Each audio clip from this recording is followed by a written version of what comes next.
There we go. Welcome everyone to our pre-COP media briefing from Climate Action Network Canada. Obviously, there's a lot happening in terms of world news right now, so we're grateful that everyone has made time for this. My name is Vicky Koo. I'm Communications Manager at CAN-Rac, and I'll just go over a few housekeeping notes before turning it over to our panelists. So as you will have just heard, this session will be recorded and that will be uploaded to our YouTube channel, but there might just be a bit of a delay with that. So if you need the recording immediately, let me know and I'll send you the link.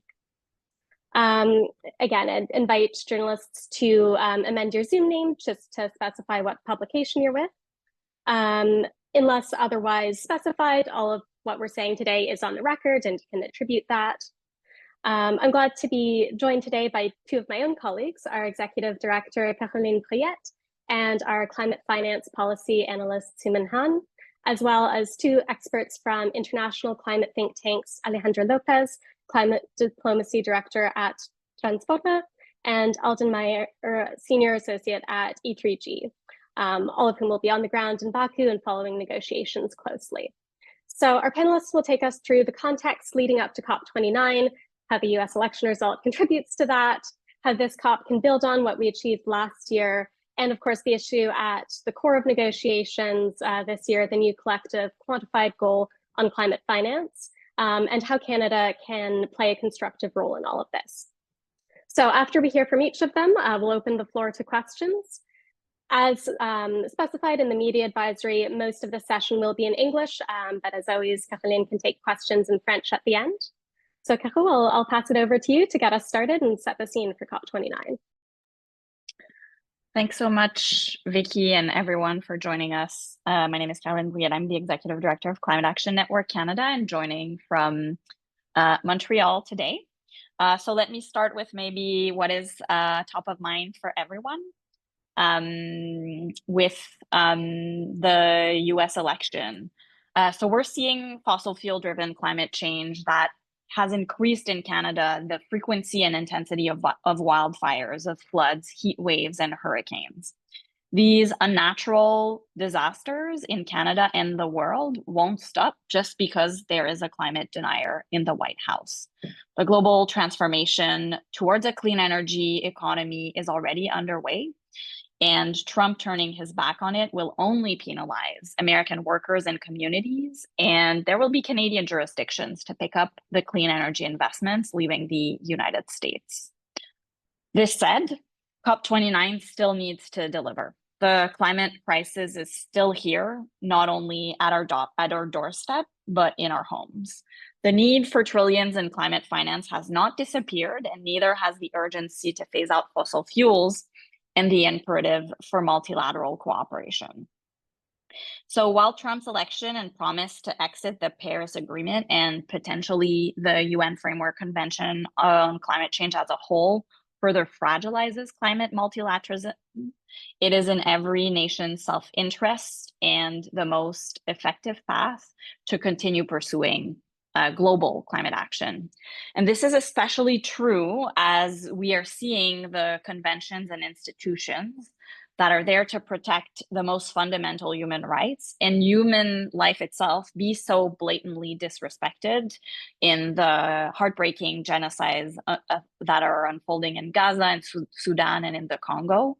More than ever, we need countries like Canada to step up and protect international institutions and ensure that they actually deliver. So let me talk a little bit about the issues of COP29, which you will hear a panelist dive into with more detail. But at the core, the Paris Agreement was a compromise between the additional efforts needed to limit warming to 1.5 degrees and the additional resources needed to make those efforts not only fair, but possible. This compromise is now on thin ice for two reasons. First, the finance promised has not materialized. In 2009, countries agreed to mobilize $100 billion per year by 2020 to address the needs of developing countries. This then became a key pillar of the Paris Agreement, which mandated countries to review it this year. This is what's going to happen in Baku. But this $100 billion goal in annual climate finance was met late and mostly in the form of loans, compounding the rising debt crisis plaguing developing countries. My colleague Soomin will talk about this, and I'm excited to hear Alejandra as well on this, who's a global expert on finance. But countries will be negotiating the successor to the $100 billion goal in Baku, one that should meet the true scale of needs on the ground and delivers quality and accessible public finance. This is really key to rebuild trust between North and South, this trust that has been slowly but surely eroded. And it's also why countries from the global South are expecting Canada and the G7 to come to Baku ready to show us the money. The second reason the Paris Agreement is on thin ice is because countries' current plan are not on track to limit warming to 1.5 degrees. Under the Paris Agreement, countries are required to submit updated nationally determined contributions, or NDCs, every 5 years, setting out how they will contribute to the global effort to limit climate change. This next round, which is supposed to include 2035 targets, is due early 2025. But countries have been very slow and momentum has been lacking on this front, notably because this finance that I just mentioned, which makes implementing these NDCs possible, simply has not materialized again. Canada will be submitting its new NDC right as it takes on the G7 presidency, and it's still one of the biggest polluters and producers of fossil fuels. But we have the resources and opportunity to change that legacy. NDCs may sound wonky and esoteric, but at their heart, they're about a vision for where we'll be in 10 years and how we get there. How do we build a country that is safe for current and future generations? How do we diversify the economy to create good, unionized, and sustainable jobs? How do we work together to tackle injustices and protect each other? And as a national election campaign heats up, what question could be more fundamental for our leaders to answer? So what happens at COP29 is not just about pledges and plans. It is about the climate breakdown that we're seeing and feeling across the world, the floods in Valencia, heat waves across North Africa and the Sahel, Hurricane Beryl, Hurricane Helene, and more, many more that are unreported and underreported. It's also about the unjust transition that we're seeing taking place in Canada and across the world, with petroleum refineries cutting workers' pensions under the guise of needing to reduce costs to cut emissions. It's about firefighters in British Columbia who had to brave dangerous conditions for climate-fueled wildfires, for fighting climate-fueled wildfires with low wages and no hazard pay, and Indigenous nations being hidden the fact that toxic tar sands tailings had been leaking and endangering community members who a few months later had to be evacuated because of forest fires. It's also about countries like Colombia who make bold moves like ending new hydrocarbon exploration and facing punishing international credit markets. So more than ever, we need Canada to show up to COP with humility to respond to this moment of convergent and accelerating crisis, especially when others are telling us so clearly that they are intending to step back, focus inwards on scarcity rather than solidarity. Let me end with a story of hope that might be helpful to remind ourselves us in this moment. When Trump left the Paris Agreement in 2016, Canada worked with the European Union and China to create a new forum called the Ministerial on Climate Action, MOCA, that created momentum and showed that with unexpected collaboration, climate multilateralism could be maintained and push momentum forward for the world. So it is that spirit that we call on now. Canada must live up to its ambitions to be a leader on human rights and stand up for justice and peace, which includes climate justice at COP29. Thank you. Thank you so much, Caro. Over to you, Alden, to continue. Yeah, thanks, Lab. Let me just build on what Cara said there. I mean, obviously, a lot has changed in the last 24 hours here in the US. I think it's fair to call this a sort of political earthquake in terms of the election results, not just at the presidential level, but the Senate definitely going in the Republican and the House still being in play. We don't know the results there. But some things have not changed. What's not changed is the impacts that we're experiencing here in the US and around the world at just 1.2 degrees Celsius of warming. That includes record-breaking flooding and precipitation from Hurricane Elaine in western North Carolina, eastern Kentucky, at the same time that the Northeast and places like New York City are imposing water restrictions because of drought. So climate change is real. It's not affected by political elections and trends. As I've said before, the atmosphere doesn't care what politicians do or say. It respects one thing, which is emissions. It's the law of physics. So that hasn't changed. The growing shift into the clean energy transition around the world hasn't changed. We now see literally trillions of dollars moving in that direction, and there's going to be fierce competition in the future for these markets. And any U.S. leader that pulls back from that will have impacts on U.S. interests in terms of prosperity, jobs, competition, et cetera. The other thing that hasn't changed is public demand for action on climate change and clean energy deployment, both here in the U.S. and around the world. So the other thing I'll say is this is not the first time the world has seen this movie. In 1992, the Rio Treaty, the Framework Convention on Climate Change, was made purely voluntary because of the insistence of President George H.W. Bush that the American way of life was not negotiable. In Kyoto, the administration fiercely advocated for its vision of Kyoto in the negotiations, but had no strategy under President Clinton, Vice President Gore to get the Senate to ratify it. And then, of course, 3 years later, President George W. Bush declared the Kyoto Protocol dead. Now, fortunately, the rest of the world mobilized 3 months later and said, no, George, you're not the decider. We're going ahead with the Kyoto Protocol. Then, of course, we have the history with the Paris Agreement, with the U.S. pulling back. And again, fortunately, no other country followed the U.S. out the door in 2017 when that happened. So this is not new. The world is unfortunately very aware of the vicissitudes of U.S. politics.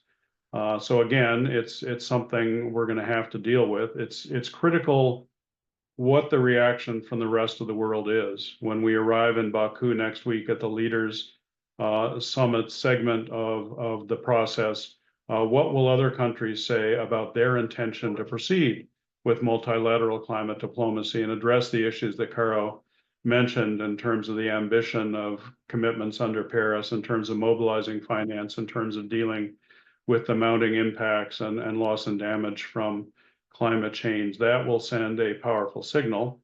There's also a question, of course, what the current administration does next week and the week after in Baku in terms of its negotiating posture on the NCQG and other issues, in terms of whether it puts forward a 2035 NDC under Paris, even though there will be questions raised about the implementation of any such commitment by the next administration, and what it says about the need for multilateral cooperation in this space. So these are all legitimate questions.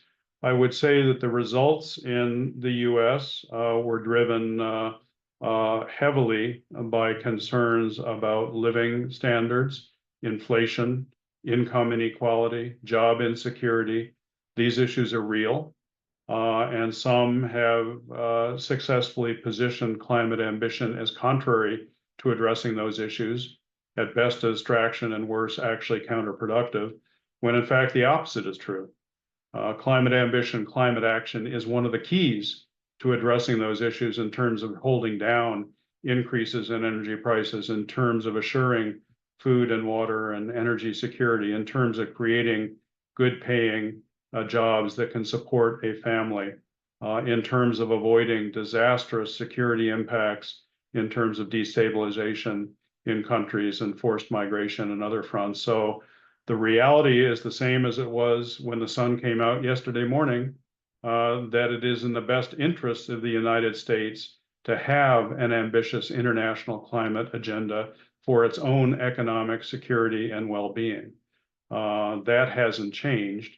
Of course, what has changed is who will be in charge of policy at the federal level for the next 4 years. So we will see how that plays out. I think we see some of these same dynamics playing out in other countries, in Europe, for example, in some of the recent elections and resistance to some of the European Green Deal policies. I've certainly heard from Caro and others how it's playing out in the Canadian context around the federal carbon tax. We've seen it in developing countries as well. Alejandra can speak to that. This is not a new playbook by people that are opposed to climate action, trying to use sort of populist arguments why it's too expensive or will affect your way of life when the opposite is true.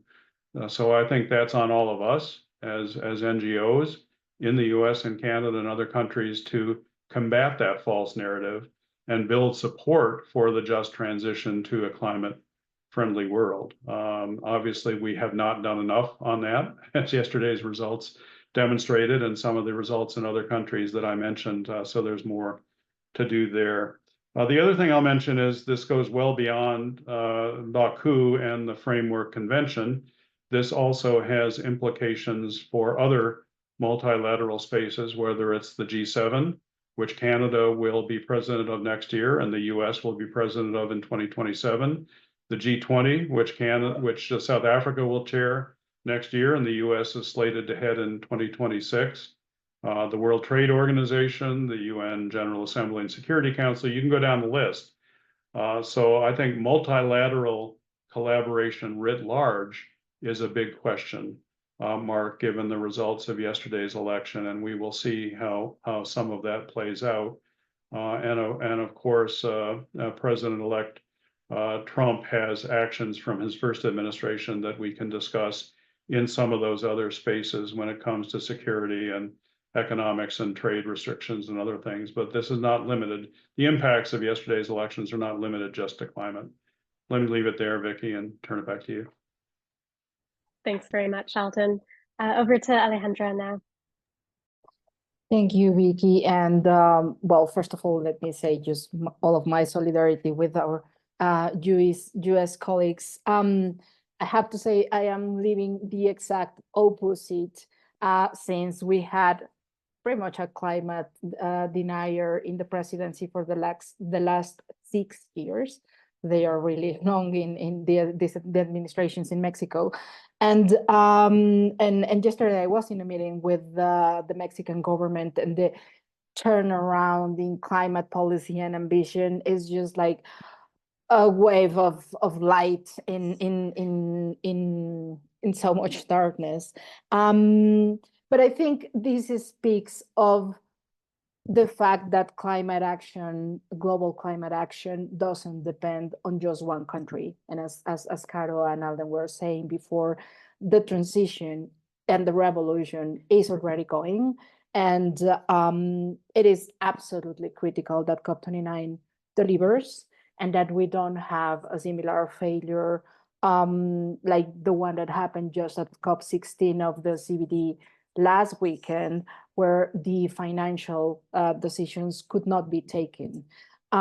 This is just a reinforcement of the need for COP29 to deliver on the new collective quantified goal on climate finance. Sorry for the acronyms. This is like the specialty of climate crews. So the NCQG has to be defined. It has to be big enough to address the needs and priorities of developing countries. So as Caroline was saying, the floor is the 100 billion that was only delivered in 2022, even if it was agreed in 2009. But really the needs of developing countries are in the ranges between 500 billion and 2.8 trillion.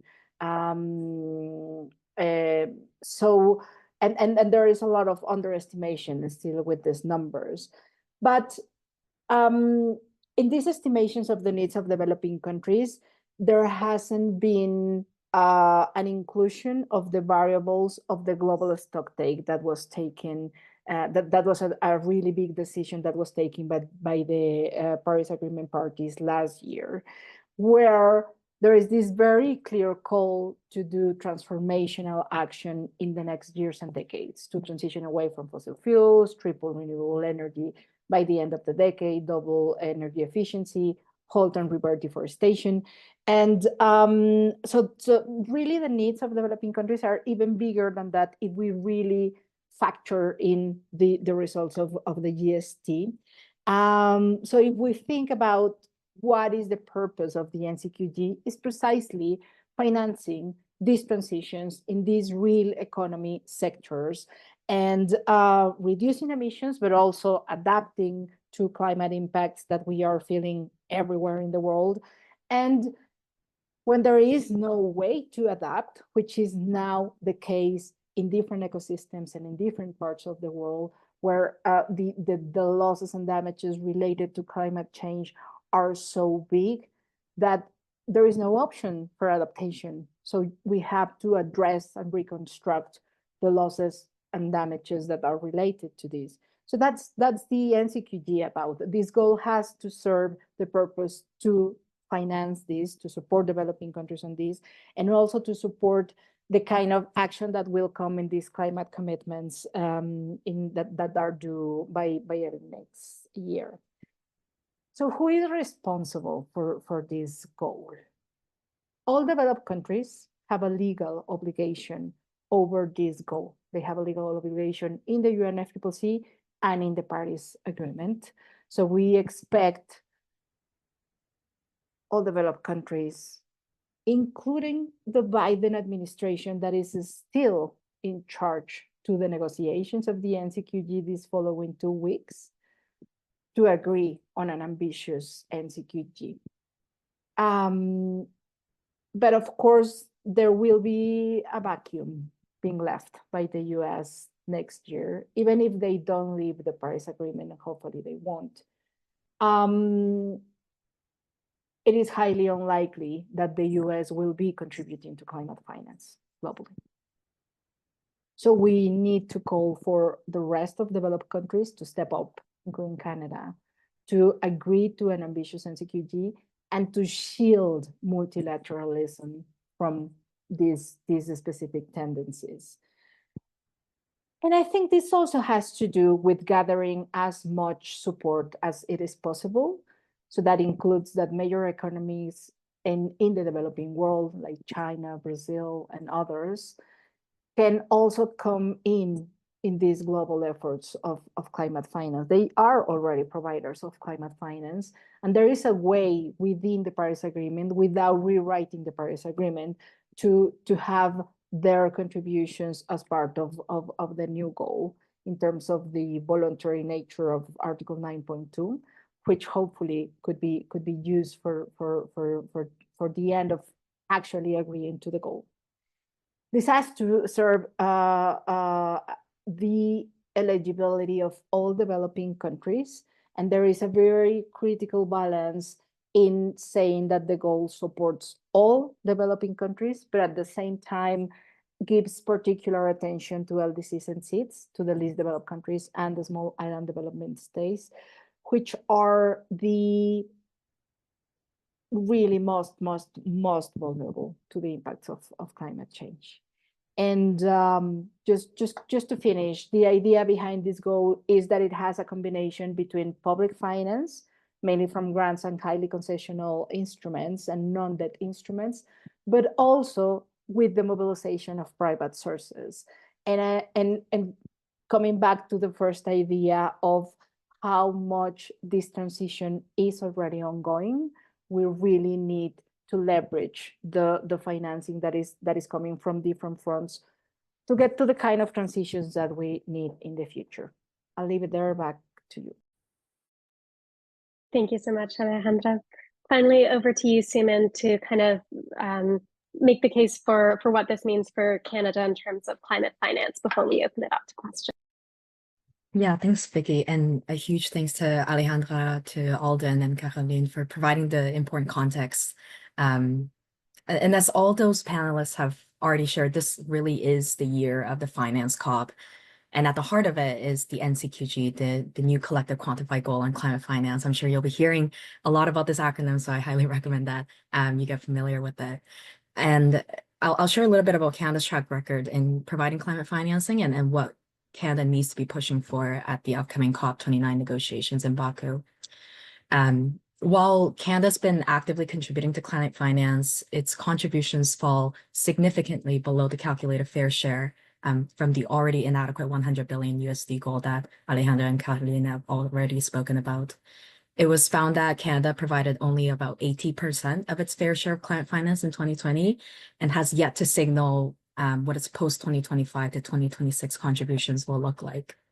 And Canada's fair share of bilateral climate finance is calculated at 9 billion Canadian dollars between 2021 to 2025, based on Canada's gross national income relative to other developed country providers. But what Canada has committed to and has been providing is 5.3 billion over the 5 years, again, which is significantly short of the actual fair share of 9 billion Canadian and makes up about 59% of its fair share. Pardon me. Canada, as a global north country among the world's biggest polluters and producers of fossil fuels, really holds the responsibility to pay up its fair share of climate finance. And it's crucial that Canada steps up in bridging the divisive issues between the global north and global south positions. So 3 things that Canada really needs to be pushing for at COP29 and what it needs to be championing. First is really, we've seen an increasing of the framing of by developed countries to talk about the NCQG as an investment goal. And we really stress that the focus really needs to be brought back to the public provision core that is ambitious and meets the needs of global south countries facing at the brunt of the climate crisis that they contributed the least to. And the scale of it at which the public provision quantum must be is a minimum of $1 trillion USD annually in grants and grant equivalent terms. This is also in the broader context of the over 5 trillion global climate debt that the global north owes to the global south based on the harms and the damages that have been caused by the climate crisis that developed countries have contributed largely to that has been harming these global south countries. And while Canada and global north countries point to domestic fiscal constraints, research shows us that the reallocation of fossil fuel subsidies, making polluters pay, solidarity levies, and so many other various taxation measurements, significant public financing can be unlocked by global north countries, and it can even amount to upwards of $5.3 trillion USD per year. And in terms of the quality of this financing, it was really previously the delay and the gaps in delivery and the quality of that $100 billion commitment that resulted in the broken trust that Caroline has spoken about in the earlier part of this panel. And that really, again, led to that broken trust between the global north and south. So when accounting for the difference between loans and market rate and those at preferential terms, Oxfam International found that the real value of financial support of, when analyzing the $100 billion goal really only amounted to about $28 to $38 billion USD. And again, falling way short of the $100 billion goal that was by 2020, that was again not met. Loans remain a predominant modality for Canadian climate finance, and this really stresses the fact that debt-inducing climate financing is not climate financing. So the NCQG is really an opportunity to address and set up the pathways to ensure climate financing actually facilitates and enables climate action and justice. The second thing that Canada needs to push for is thematic sub-goals under the NCQG.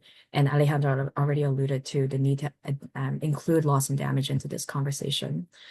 These thematic goals under the NCQG should address the historic imbalance between mitigation, adaptation, and loss and damage. And while global north countries, including Canada, have been more accepting of increasing adaptation finance that already has been historically underfunded relative to mitigation, it's crucial that loss and damage is included in this conversation. From more recent reports, it's estimated that loss and damage in developing countries could rise to 447 to 894 billion USD per year by 2030. And developing countries have repeatedly highlighted the need to include loss and damage as a sub-goal in talks and submissions to the UN framework on climate change, leading up to the COP29 discussions. And it's really time for developed countries to answer to those calls. Canada at COP28 really acknowledged the importance of loss and damage by announcing the 16 million Canadian dollar contribution to kick off the fund responding to loss and damage. But it really needs to continue on this momentum and step up its leadership and show up as an ally to global South countries. And Canada really has to ensure that as this UN negotiations are a party-driven process, that loss and damage is included as a sub-goal within the NCQG. And without vocal support for loss and damage, we're really on a path to continue silencing the calls and ignoring the needs of global South countries, as had been the case for the 100 billion USD goal, and ultimately led to the breaking of trust. And third and last, one of the most contentious issues for this COP is anticipated to be the contributor-based conversation. And the contributor-based conversation is, determining who pays for climate financing, who will be the recipient. And Alejandra had already alluded to this conversation earlier. And we know that this will be a contentious issue for global North countries and has been used as a tactic to prevent progress in other critical elements of the NCQG. Leading up to COP29, Canada was one of the 2 countries alongside Switzerland to propose eligibility criteria to determine the contributor base. So what Canada needs to do at COP29 is first, as Alejandra mentioned, reaffirm that Article 9 of the Climate of Paris Agreement stipulates that developed countries have a legal obligation to provide climate financing and resources to assist developing countries. And as Canada has already shown leadership in navigating this complex issue, it needs to step up to build consensus between developed countries on the approaches to determine the contributor base and move the discussion towards a landing ground that prevents the contributor base from becoming a precondition to the adoption of the goal as a whole or progress on various critical elements of the NCQG. So to wrap this all up, Canada really needs to show up to COP29 as a partner to global South countries and deliver an ambitious and fair NCQG. This is not only a moral imperative, but really an opportunity to strengthen the future of climate multilateralism, to increase global cooperation and solidarity, to rebuild trust and advance climate justice. Canada, especially as next year's G7 presidency, really needs to work to broker an agreement amongst developed countries that reflects the needs and call of developing countries as well. I'll wrap it up there and I'll pass it back to you, Vicky.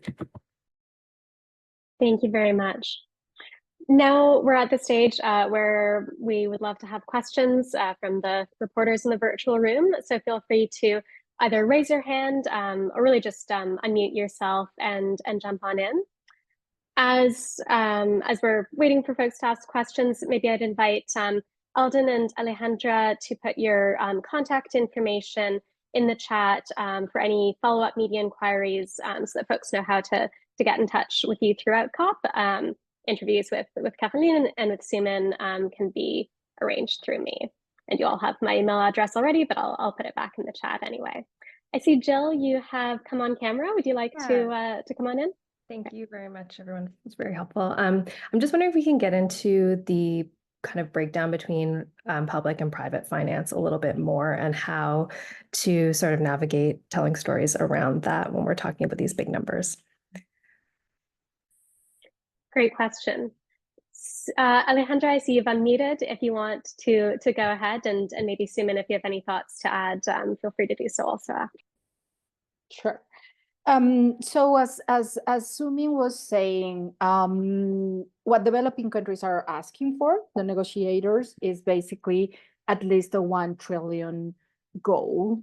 That is based on public finance, but public finance in 2 different ends. So this is how it is called in the discussions. It's public finance that is provided by developed countries, but also public finance that is mobilized, private finance being mobilized through public interventions. So what we can track is how much a specific government from the global north is actually supporting the mobilization of private finance. And that's why I was calling about the two of them, because in the end, in particular for mitigation purposes, for reducing emissions, we do know that there are business cases to be done. So now it is very clear that energy efficiency, renewables, it is easier to invest and to bring forward private entities. And what we really need is to provide them with a guarantee that the project is good business. And we need public finance to do that, to provide these guarantees that this can be done. However, in terms of adaptation and loss and damage, there is no business case to be made. And financing for adaptation and loss and damage has to be mostly coming from public finance. At the time being, many developing countries are basically paying themselves for their adaptation and loss and damage, but in some cases, the damages can come to more than 10% of the GDP, and there is very little that can be done with that. So yeah, that would be like the explanation of the combination between public and private. Maybe I'll quickly add on here. Thanks for your question, Jill. And Alejandra really eloquently described, why it's so critical that we're talking about public financing. Something that I'll add is I think we've seen from the $100 billion goal that we can't leave it up to the private finance to provide the necessary financing and to, come to provide the necessary scale and at the quality that is needed. There was so I'll just leave it at that. And if we're talking about how this conversation also interacts with the other calls that we've been making around what Canada needs to do, that's why those sub-goal conversations are so important, to ensure that these areas that have been historically underfunded or unfunded are, receiving the necessary scale of financing that is needed. And again, because the private sector doesn't see a business case for areas that aren't mitigation, so adaptation and loss and damage have been quite significantly underfunded. I think there was a report from Climate Policy Initiative that showed that only 5% of climate financing total went to adaptation, whereas 91% went to mitigation. So, unless those guidelines are in place, we can't ensure that these developing countries are able to receive the support that is necessary and in areas that are also necessary and determined by countries that are experiencing the damages and harms of climate change. Well, Vicky, let me just come in with sort of a broader take here. I totally agree with what Alejandra and Soomin said about the importance of developed country leadership on public finance. But if you look at the broader landscape, there's an article in Paris called 21C, which says that we need to align public and private finance flows with the goals of the Paris Agreement, which include both the decarbonization, temperature limitation goals, and the adaptation and loss and damage and resilience goals. So that is a whole nother conversation. Private finance is essential to be mobilized at scale and be redirected from fossil fuel investment into clean energy. The other issue I would just highlight here is fossil fuel subsidies. And this is an issue that Canada has raised and can provide more leadership on next year with its G7 presidency. I was in Pittsburgh in 2009 when President Obama convinced the G20 leaders to commit to phase out inefficient fossil fuel subsidies in the medium term. I think you can argue that 15 years later, that's the medium term, very few countries have done it. And when the Loss and Damage Fund was when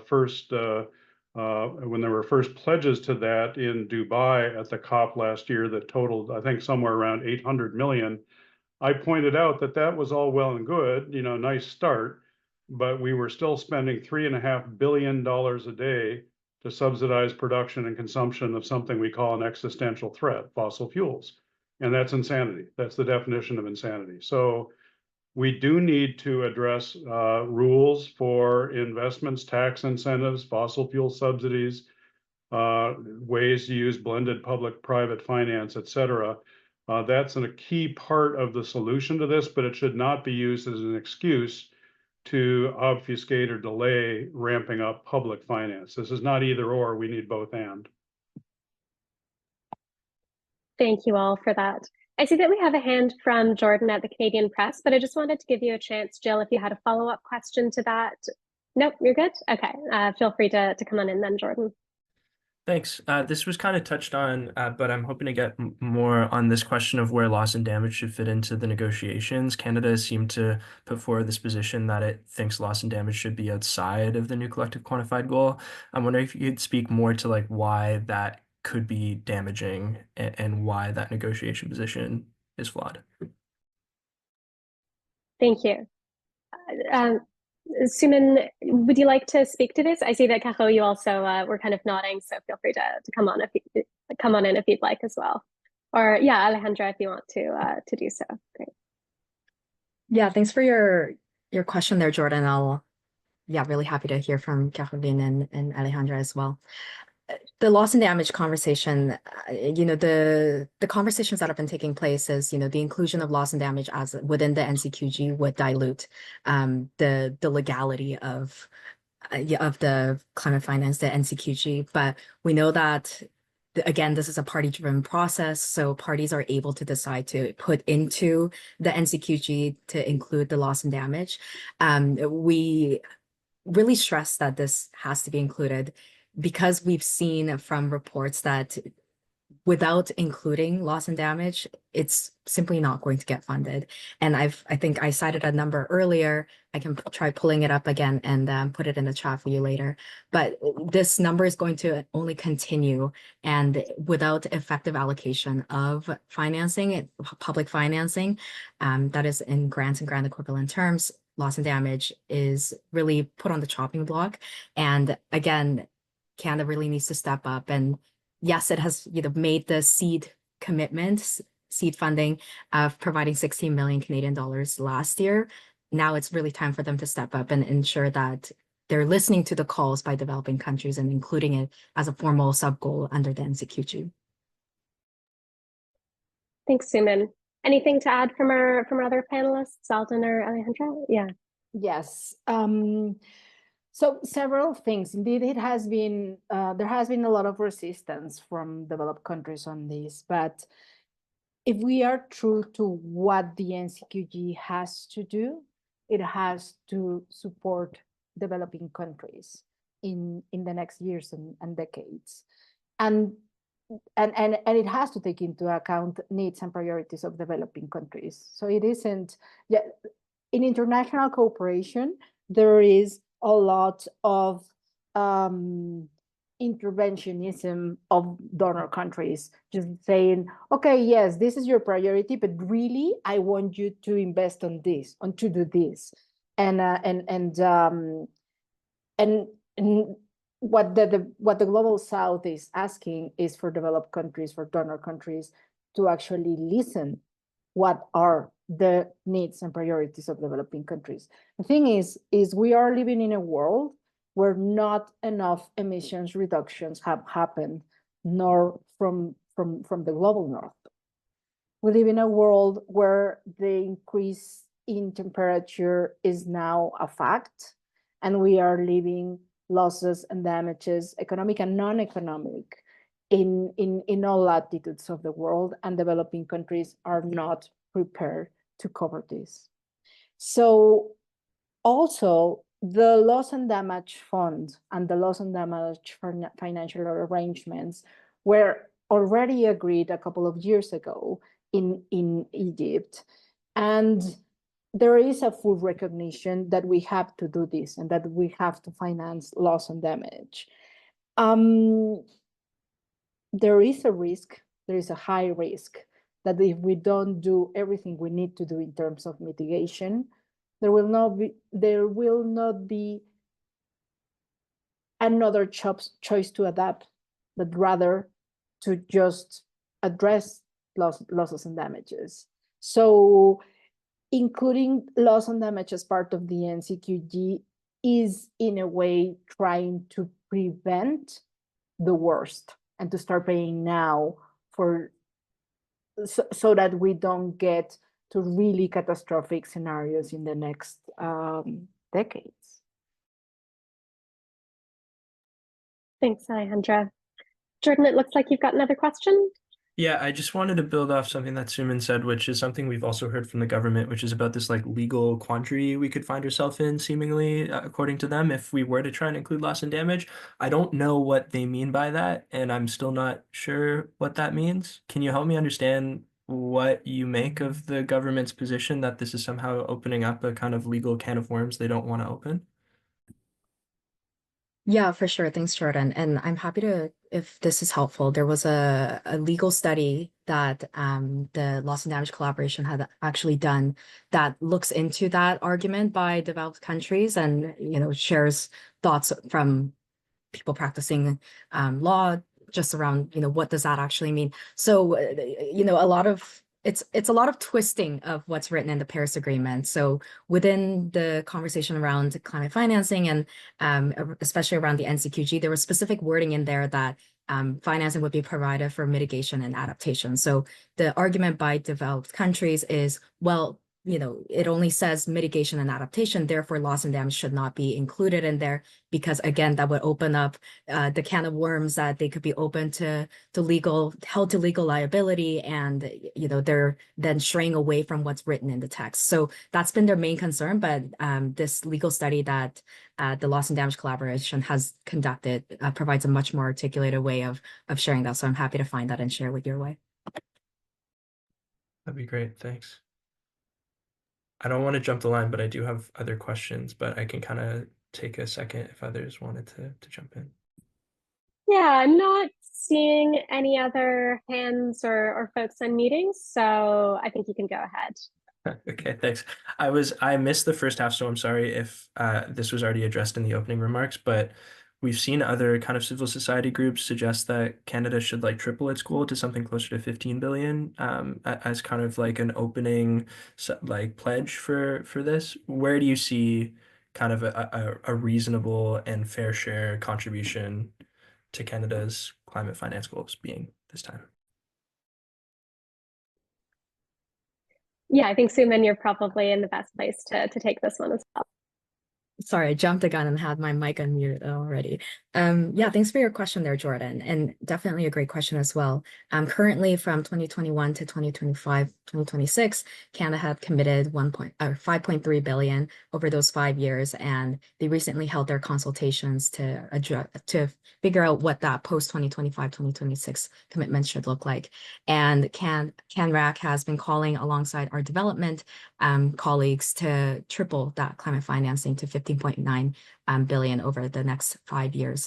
And, we recognize that this 15.9 billion actually won't be Canada's fair share. Regardless of what the new NCQG ends up being, it won't meet the sufficient level, but we're putting that number forward so that Canada can show its ambition and make good faith contributions to really ensure and signal its solidarity, and to signal that it's taking responsibility, and to signal that it is taking steps towards the right direction to meeting its fair share. We know that this conversation is not the end of what Canada's climate financing should look like, but at least with starting by tripling to that number, that we're at least on the right path towards paying Canada's fair share of climate financing, whatever the big NCQG number ends up being. Thanks. Can I say something on that note? It seems like many developed countries are thinking of their contributions to the new climate finance goal on a business as usual scenario. So they are looking at what they have been providing so far, and in a way, just trying to increment a small percentage above that. And I think there is a very big risk that if that is the approach that all developed countries take for the NCQG, we will have a really big failure on the NCQG. Because the implementation of the GST and the implementation of climate action that we need, including reducing emissions in the developing world, requires a really big leap. So what developing countries are asking for, it's like 10 times of what is happening now. If like anything that is below that has a risk of not being enough. Thanks very much. Not seeing any more hands at the moment. I'll give it another moment or two for folks to ask final questions. But if not, then just welcome any of our panelists, especially those of you who haven't had so many questions, Alden and Caroline. If you have any final thoughts to offer, feel free.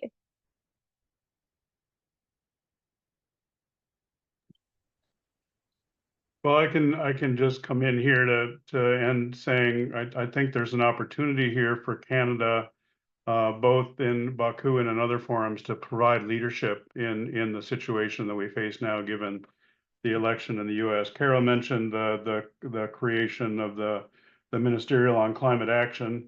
You know, that forum still exists. A lot of people are speculating about what conversations there may be between the EU, China, Canada, India, Brazil, UK, other actors to respond to what happened last night and to pledge together to continue to advance multilateral climate diplomacy and action. So that's one piece. Obviously, as has been mentioned, Canada's G7 presidency will be important on moving forward elements of this agenda. It just got a lot more complicated than it was, and it was already complicated enough before last night, but there's still an opportunity there.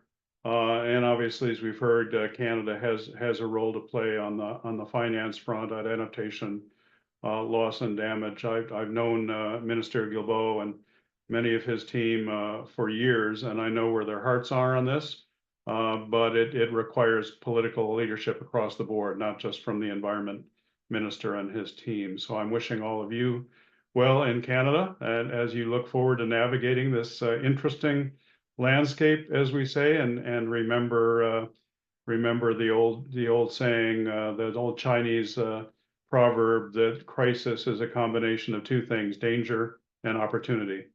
And I think we're well aware of the danger, but I think there's an opportunity for Canadian leadership in the months to come. Thanks very much, Alden. I think that's a great note to end on. Just want to thank all our panelists so much again for your time in this really hectic period right before COP, and encourage any reporters to please continue following up with them and picking their brains as negotiations unfold. The CAN-Rac team is traveling today, so our responses may be a little delayed for the next couple of days. But please do feel free to reach out to us as well. I won't be sending out written daily updates this year as I've done previous years, but you will certainly be hearing plenty from us throughout COP. So thanks very much, and hope everyone has a good day. Thanks all, and see some of you in Baku. Bye-bye.